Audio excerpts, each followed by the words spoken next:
Smart BPL is loading like চাকা all in one, যার smart এনজাইমার colour guard formula আপনার কাপড়কে মাত্র 75 টাকায় করবে সুপার ক্লিন। আসসালামু আলাইকুম, ওয়েলকাম করছি রিয়াসাদ আজিম। ভিন্ন ধর্ম মতদর্শী যারা শুনছেন সবার প্রতি আন্তরিক কৃতজ্ঞতা। বাংলাদেশ প্রিমিয়ার লিগ বিপিএল নিয়ে আলোচনা করতে চাই, বিপিএল আপডেটস গুলো আপনাদেরকে জানাতে চাই। কয় দল নিয়ে বিপিএল হচ্ছে, কবে থেকে অ্যাপ্রক্সিমেট শুরু হবার যে ডেডলাইন সেটা এখন পর্যন্ত নির্ধারিত হয়েছে, এবং এর থেকেও বড় ব্যাপার বিপিএল গভর্নিং কাউন্সিল তারা আসলে কাদের সাথে, স্টেক হোল্ডারদের সাথে যারা পার্টিসিপেটিং টিমস হিসেবে কাজ করেছে বিগত আসরগুলো, সেই দলগুলোর সাথে বসতে যাচ্ছে। সেই ডেডলাইনটা অথবা সেই দলগুলো কারা, কাদের সাথে বসার ব্যাপারে Bangladesh cricket board BPL governing council আগ্রহী না, সেই আলোচনা রয়েছে। ক্রিকেটারদের পারিশ্রমিক বাড়ছে কি বাড়ছে না সেটাও আলোচনায় রয়েছে। সবকিছু মিলিয়ে বিপিএল শুরুর ডেডলাইনটা এখন পর্যন্ত Bangladesh cricket board the way they are thinking is that এবছরই হবে। এর সবচেয়ে বড় কারণ যেটা, সেটা হচ্ছে আর 4 থেকে 5 দিনের মধ্যে আপনারা সবাই জানেন ন্যাশনাল ইলেকশনের যে ডেডলাইন, সেই ডেডলাইনটা আমরা পেয়ে যাব। এবং যতটুকু ধারণা করা হচ্ছে যে আগামী বছরের মিড অফ ফেব্রুয়ারিতে ইলেকশন হবে। এখন ফেব্রুয়ারির মাঝামাঝিতে যদি জাতীয় নির্বাচন হয়, ফেব্রুয়ারিতে বিশ্বকাপ টি20 রয়েছে, বাংলাদেশ যেখানটা অংশগ্রহণ করবে। তার আগে যদি আপনি বিপিএল খেলতে না পারেন, আপনি যদি টি20 বিশ্বকাপের পরে মে মাসে বিপিএল খেলেন, এই বিপিএল খেলা না খেলার তো কোনো আসলে দাম নেই। সো বিপিএল নিয়ে পরিকল্পনা যেটা, এটা হতে যাচ্ছে এখন পর্যন্ত 1 মাসের আয়োজন। বিপিএল মানে আমরা মোটামুটি 1.5 মাস 1.5 মাসের একটা আয়োজন দেখি। এখন পর্যন্ত গভর্নিং কাউন্সিলের যে ভাবনা রয়েছে তাতে আপকামিং বিপিএলটা হবে 1 মাসের আয়োজন, ম্যাক্সিমাম 35 ডেজ। সিরিয়াসলি ছোট পরিসরের বিপিএল হতে যাচ্ছে। And upcoming BPL, the number of teams will be only 5, maximum 6. পরের বিপিএল এ দল কমছে, বিপিএল এর পরের এডিশনে দল কমছে, এবং দল কমার কারণে নাম্বার অফ প্লেইং ডেজও কমে যাচ্ছে। যেই 5টা বা 6টা দল নিয়ে বিপিএল অনুষ্ঠিত হবে, সেই দলগুলো প্রদানের যে কর্মকাণ্ড সেটা আগামী 1 মাসের মধ্যেই শুরু হয়ে যাবে। এবং বিপিএল ম্যানেজমেন্ট করবে হচ্ছে বিদেশি প্রতিষ্ঠান, বাংলাদেশের কেউ না।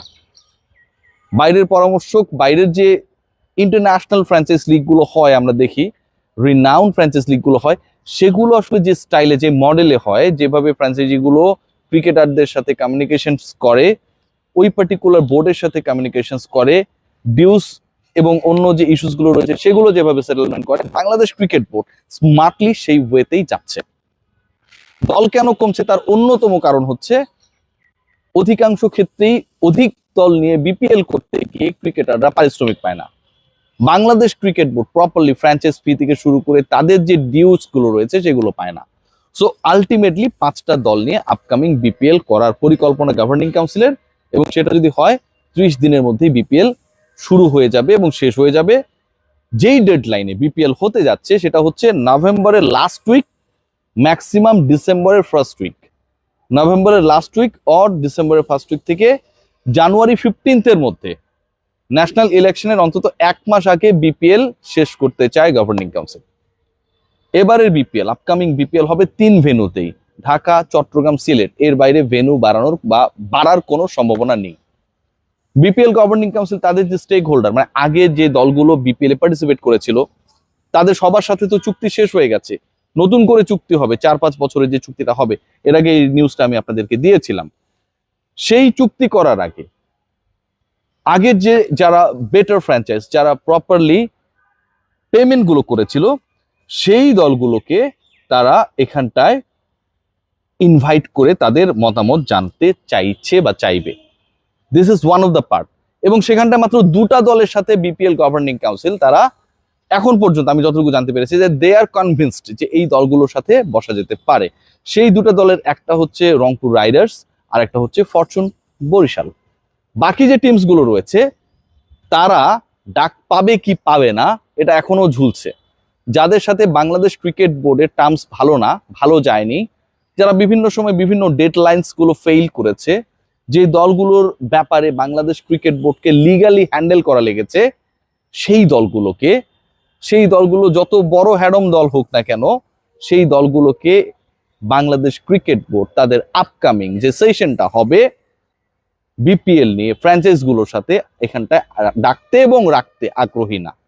আলোচনা যতটুকু শোনা যাচ্ছে, এখানটায় ইম্পর্টেন্ট টিম হিসেবে অথবা রেসপেক্টেড টিম হিসেবে দুটা দলকে এখন পর্যন্ত তারা ভেবে রেখেছে, এর বাইরেও সংখ্যাটা বাড়তে পারে। সো আপকামিং বিপিএল এ যেহেতু নাম্বার অফ টিমস কমে যাবে, নাম্বার অফ প্লেইং ডেজ কমে যাবে, ক্রিকেটারদের পারিশ্রমিকের অবস্থাটা কি হবে? যতটুকু আমার কাছে জানা রয়েছে যে ক্রিকেটারদের পারিশ্রমিক আলটিমেটলি ইনক্রিজড হবে। এটার মূল কারণ যেটা, সেটা হচ্ছে দেখেন, নাম্বার অফ টিমস যখন কমবে, কোয়ালিটি ক্রিকেটার যারা, সেই কোয়ালিটি ক্রিকেটারদেরকে নিয়ে টানাটানিটাও বাড়বে।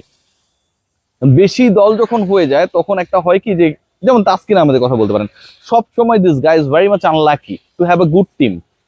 এবং তাসকিনের মতো বাংলাদেশ ক্রিকেট বোর্ডের সর্বোচ্চ স্যালারি স্ট্রাকচার বিলং করে যে ক্রিকেটার, তিনি বিপিএল এ পারিশ্রমিক ঠিকভাবে পান না। তার দলের মালিক প্রপারলি হোটেল বিল দিতে পারে নাই। তার দলকে এমন ম্যাচেস খেলা লেগেছিল যেখানটায় কোনো বিদেশি খেলে নাই। ফ্র্যাঞ্চাইজ লিগের ইতিহাসে এটা একটা বিরল ঘটনা। সো হোয়াই এই ঘটনাগুলো ঘটবে? আপকামিং বিপিএল এ বিদেশি ফ্র্যাঞ্চাইজকে আমন্ত্রণ জানানোর অথবা তাদের এক্সপ্রেশন অফ ইন্টারেস্ট যদি পায় বাংলাদেশ ক্রিকেট বোর্ড, তাদের ইনভলভমেন্ট নিয়ে দে আর ভেরি মাচ ইন্টারেস্টেড। এবং সেটা যদি হয়, লোকাল পাঁচটার সাথে ইন্টারন্যাশনাল ফ্র্যাঞ্চাইজ হিসেবে যারা বিভিন্ন সময় কাজ করেছে তাদের একটা অ্যাড হবে, নাম্বার অফ টিমস 6টা হবে, বাট 6-এর বেশি আপকামিং বিপিএল এ দল সংখ্যা হচ্ছে না। সো সাম আপ যদি করি, what is going to happen? প্রথম কথা যেটা, পরের বিপিএল এ 5টা দল থাকবে, এখন পর্যন্ত ম্যাক্সিমাম 6। পরের বিপিএল এ রংপুর এবং বরিশাল ছাড়া বাকি দলগুলোর যে ফিনান্সিয়াল স্ট্রাকচার, তাদের যে ডিউস সেটেলমেন্ট, সবকিছু নিয়েই বাংলাদেশ ক্রিকেট বোর্ডের মধ্যে একটা অস্বস্তি রয়েছে। পরের বিপিএল এ যাদের ব্যাপারে বাংলাদেশ ক্রিকেট বোর্ড বিভিন্ন সময় বিভিন্ন লিগ্যাল ইকুয়েশনসে গেছে, বিভিন্ন লিগ্যাল অ্যাকশনসে গেছে, তাদের ব্যাপারে তারা ইন্টারেস্টেড না, তারা কোনো ধরনের বদনাম নিতে চায় না এখানটায়। পরের BPL before the national election হবে। ইলেকশনের ডেডলাইন এখন পর্যন্ত মনে করা হচ্ছে যে ভালোবাসা দিবসের আগে পরে, মিড অফ ফেব্রুয়ারি।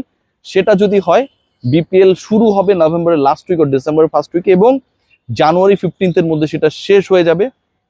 মূল কারণ যেটা, বিপিএল কে টি20 ফরম্যাটে এই টুর্নামেন্টকে এই ডেডলাইনেই করার চেষ্টা করা, কম দল নিয়ে হলেও করার চেষ্টা করার মূল কারণটা হচ্ছে বাংলাদেশ, আপনারা সবাই জানেন যে পরের টি20 ওয়ার্ল্ড কাপে ইন্ডিয়ায় খেলবে। তার আগে মেগা প্রিপারেশনস এর এই একটা জায়গায় একটা স্লটই বাংলাদেশের কাছে রয়েছে। যদি টি20 বিশ্বকাপের পরে বিপিএল হয় তাহলে সেটা কোনো মাইনে রাখবে না এখানটায়। ওভারঅল সবকিছু মিলিয়ে ক্রিকেটারদের পারিশ্রমিক বাড়ার একটা বড় সম্ভাবনা রয়েছে। সো এবারের বিপিএল অকশন হবে কিনা সেটাও একটা বড় আলোচনার বিষয়। যতটুকু জানা যাচ্ছে বা মনে হচ্ছে, আপকামিং বিপিএল এ দলগুলোকে সরাসরি ক্রিকেটার চুজ করার যে ক্ষমতা, বলা হয়েছে যে আইপিএল ছাড়া আসলে অন্য কোনো ফ্র্যাঞ্চাইজ লিগে এরকম মেগা কোনো অপশন হয় না। সো সেই ফর্মুলায় যদি বাংলাদেশ ক্রিকেট বোর্ড যায়, যেহেতু অনেক কিছু এখানটায় নতুন হচ্ছে, তাহলে আপকামিং বিপিএল এ অকশন রেগুলারলি আমরা যে ব্যাপারটাকে দেখেছি, যে কাস্টমটাকে আমাকে দেখেছি, সেটা নাও হতে পারে। So BPL is on. BPL এবছরই শুরু হবে, বিশ্বকাপের আগে হবে, ন্যাশনাল ইলেকশনের আগে হবে, কম দল নিয়ে হবে, কম সময়ের মধ্যে হবে, 1 মাসের মধ্যে হয়তো শেষও হয়ে যাবে। সবাই ভালো থাকবেন, টেক গ্রেট কেয়ার। বিপিএল এর এই আপডেটগুলো আপনাদেরকে জানিয়ে দিলাম আমার পেজ এবং চ্যানেল থেকে।